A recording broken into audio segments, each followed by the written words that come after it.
Jeg er simpelthen så træt af at høre Socialdemokratiet sige alle de rigtige ting, men bare ikke lægge handling bag ordene.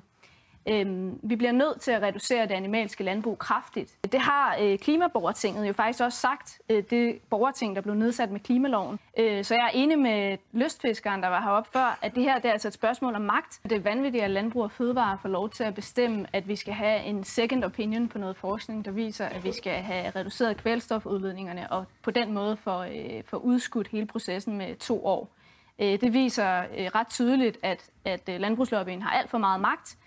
Og som sagt, at vi bliver nødt til at få magten ud til borgerne. Og så vil jeg bare spørge, hvorfor er det, at I ikke lytter til de forslag, som de her 100 borgere faktisk har brugt en masse tid og energi på at sidde og udarbejde, at for eksempel at det animalske landbrug skal reduceres, men også at regeringen skal netop opkøbe landbrugsjord og omlægge det til vild natur. 1 milliard kroner, hvor vi netop er ude og opkøbe for at få deres landbrugsjord omlagt til natur. 1 milliard er jo ingenting. Altså, det er meget sigende, at I samtidig bruger 26 milliarder på nye motorveje. I forhold til at redde naturen på land, så skal vi op på 30% vild natur, og der har forskere estimeret, at vi har brug for 100 milliarder. Vi er i det sidste minut her.